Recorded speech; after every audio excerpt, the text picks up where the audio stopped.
Hey friends, welcome back to the channel. We've got a few errands to run today, but before we get our day started, I figured I would bring you down here and give you a quick mum and tomato garden update. The last time I had you down here at the mums was when we'd fertilized them a little too hot and a bunch of them were dying off. Well, we ended up not losing as many as I thought we were going to, and the rest of them, y'all, the rest of them are coming into it really nicely. We still have a few that are kind of wimpy, but probably ought to give them some water. But even some of the ones that I thought were dying off, they kind of come back into it. But I mean, like some of these, like this one here, we've never had a mum this time of year already that big, and we've got several like that. And I really think that part of it's just that I've been leaving them alone. I haven't really been doing much with them at all other than watering. I decided after that kind of crazy incident with the fertilize that I'm not going to risk fertilizing again and killing off a whole bunch of them. But this one's been claimed by this wild volunteer, either pumpkin or gourd, and that row is too. But the good thing about this row is that it's pretty much all dead. Just kind of turn those vines backwards so that they don't come after my good row.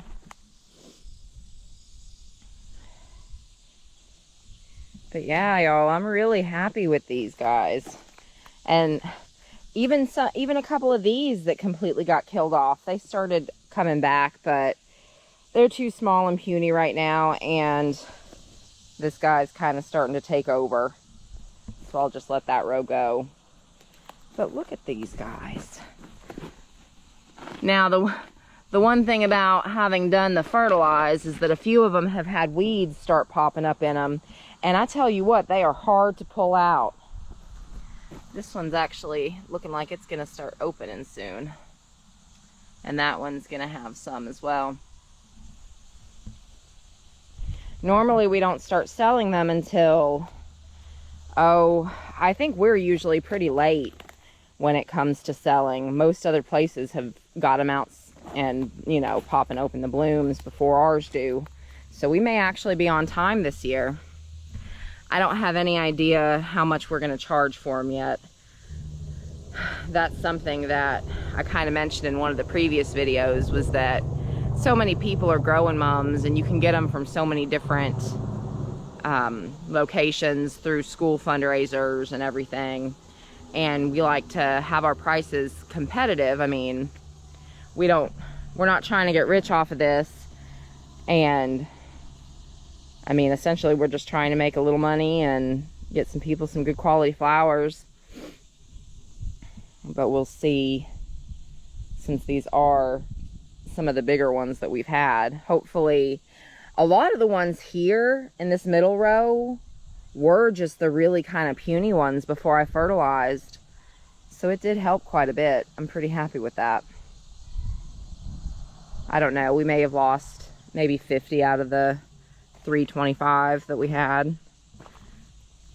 It's not a huge loss, especially since the rest are looking really good now. Yeah, I'm pretty happy with that. And it's what, mid-August already? How is that even possible? My birthday's next week, y'all. I'm gonna be 37. That's crazy. But let me get the water on here. Let them get a little bit of... The good thing is that, you know, I don't like to do a lot of watering during the day when the sun's full out. Just, I don't want my plants to get burnt up. But it's been staying a little cooler, and most of those have already grown over the little water spigot that's in there. So their leaves shouldn't get wet at all.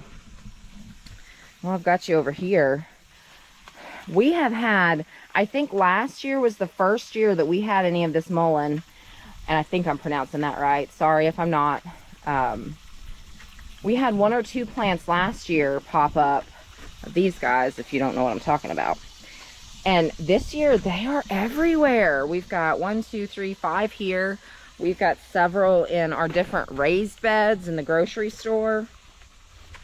And I know that they are extremely beneficial health-wise. They have a lot of medicinal properties, but I've not really gotten into any of that to see how I can use them. I need to, but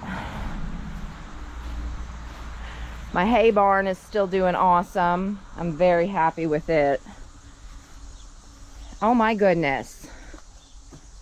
We finally have some more banana peppers, but I've got...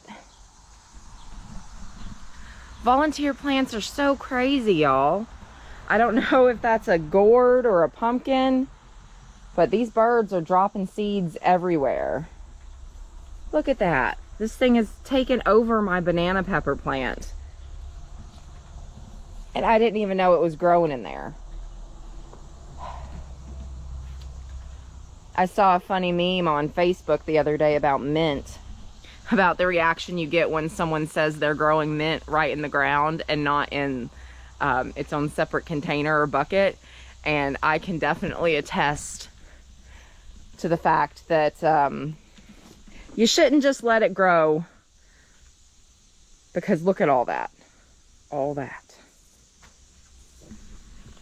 Next year we'll probably get it cleaned out really good.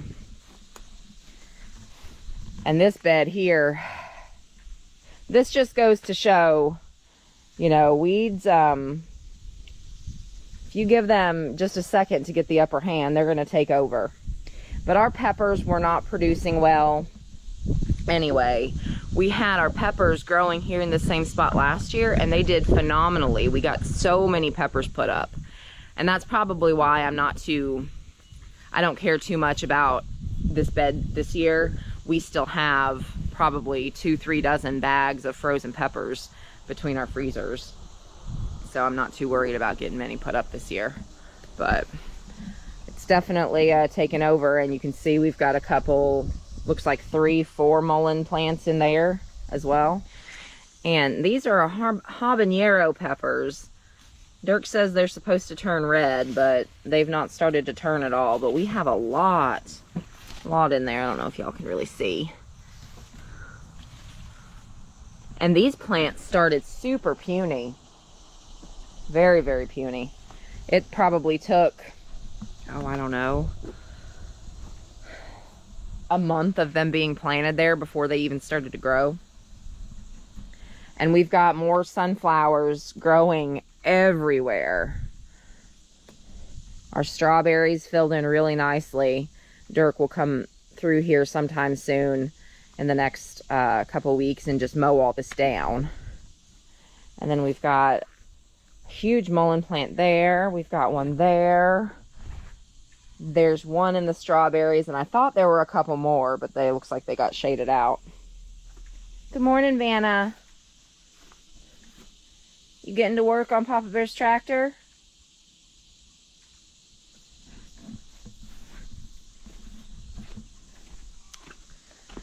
She's so much fun to have around now that I can pick her up and everything, and now that she follows me for food. And I figured it out that I believe she's within a month of being able to get pregnant. I still think she's too small, and I don't think she would let me pick her up if she was pregnant. Not seeing as how I haven't really had much interaction with her before that. But let's get over here to these crazy tomatoes. You can kind of see here I've let this was the row that we had our zucchini and our squash planted, and they've all pretty well died off. We've got so much pigweed that we didn't really do anything with our beans this year. Dirk planted a different type of bean down that row, and now I think that they've just been sitting on the vine and have spoiled. But since our zucchini and squash plants were dying off, I just decided it's late enough in the year. I'm not gonna mess with trying to get the weeds pulled back. We still have our little watermelon here. It's not grown very much. I doubt that it will. The soil that we have here on our homestead is not conducive for watermelons or cantaloupe, anything like that. But let's check out these tomatoes. I'll go down here and start.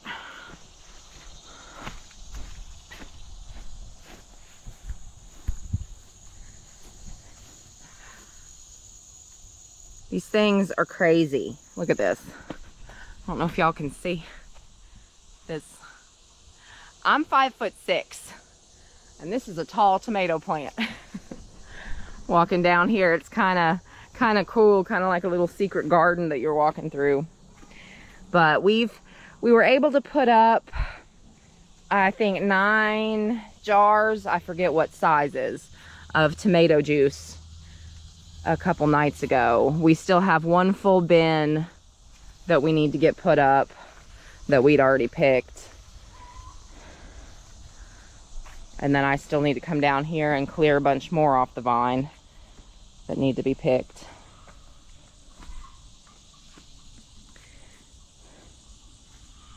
And we've had something, I'm guessing a rabbit or a groundhog up here munching on some of the lower hanging tomatoes. But what did I read? So yeah, there's a piece on the ground down there. Yeah, like something just coming and look at all these Romas, y'all.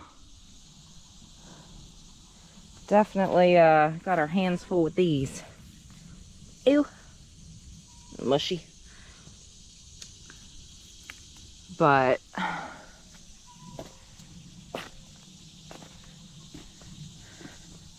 we have so many tomatoes yet that are still coming on, that are still green.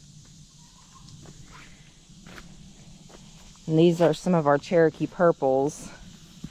They are, we've had a few of them just rotting on the vine. I think that's just one of the hard things when it comes to the Cherokee purples. They get so big and it takes so long for them to really turn. Guess we'll not let these 2 tomatoes go to waste. We'll go down and see if the chickens want a little treat real quick. I can show you these 2 crazy volunteer plants. I thought it was just one, but they're 2 separate plants and 2. Hi ladies, what? Who's squawking in there? Let me set that down. There you go, ladies. Enjoy. But yeah, look, this here, that's obviously a pumpkin. And it's starting to take over in the yard. But I had originally thought that they were the same plant, just going in 2 different directions with 2 different vines. But I got this big old guy right here. And it has taken over the top of my run. Pretty wild. Obviously never something that I've watered personally. Just rainwater and it's gone crazy. But that's pretty much it with the 2 gardens. Our gourd garden pretty much has fallen to the wayside. It got really weeded out, and the gourds never could really take back over the weeds. And I think that they're all in the process of just getting shaded out real bad. We're down to 1 cucumber plant that's still alive. I just went down there and harvested. If you watched the short, I thought it was dead, and it wasn't. I got some massive cucumbers pulled off of it. But while I have you on here, we'll go back down to the popcorn and the volunteer garden just to see. I know some of the corn was starting to tassel, but yeah, that right there, field of shame. We were doing really well with the weeds in the gourd field until it started raining earlier in the season. And once those weeds started coming in, that's kind of all she wrote about that. I don't think we'll get many of any gourds salvaged out of that this year. And our corn's looking good. It has started to tassel. I don't have any experience with popcorn, so I don't know anything about that. I don't know much about growing corn to begin with, but definitely nothing about popcorn. Yeah, we still probably ought to get down here soon and harvest some of these pumpkins because the vines are starting to die off. My word. Y'all, I see a red Roma tomato in there. Y'all, I just had you down here less than a week ago. And look how much more all these weeds have taken over. And that's another something that we're going to have to get down here real soon and start working on building our extension to the pig pen. If you haven't watched any of the previous pig videos, the way that we have the pen set up, it's just not ideal for loading them up when it's time to take them to process. And we're going to have, probably from right at this area, have an extension come out. That way we can have a separate gate set up, and we'll have a gate over here as well where we can kind of run the pigs that we're going to need to load up in the extension, and then we'll be able to back the trailer right up to that. It'll be a much more ideal situation, but we're going to have to start working on that soon because I think we get our pigs in maybe a little over a month and a half maybe. It'll be here before we know it. But last time I got a bunch of these weeds and took them to the chickens for treats, but I'm not willing to just reach my hands in there now with how crazy it's gotten. Less for critters and more for, I don't want to grab a hold of pigweed or anything else with them spiny little thorns. This was our other bean field, and as you can see, it got weeded over as well. We lost the battle with those beans to, I want to say it was probably the groundhog that ate all of our sunflowers that were down here. And we've just not had much success with that field though. Last year, I can't remember, I think last year we had corn planted there and it didn't do well. The soil itself really needs some help. I don't know. I might see if Dirk wants to have part of the pig pen over that field this time around since we won't have anything planted. See if maybe that'll help for the future. I don't know, but it looks like, feels like my GoPro's getting pretty hot and it hasn't shut off yet for overheating, so I sense that that's coming soon. But just wanted to give you a little garden tour update while I had a few extra minutes. Like I said, we've got quite a few things going on today. We've got to run up to Indy to get I think 2 tires and wheels for Goose. I'm pretty sure he's got his dad out and about right now, and as soon as they get back, we'll take off to do that. And I think we're gonna take y'all along with us for that adventure, so stay tuned for that in the next day or so. But I hope y'all have an awesome day, night, whenever y'all are watching this, and thanks for tagging along. We love you, and like we like to say here on Mama Bear's Homestead and More, keep on keeping on, friends.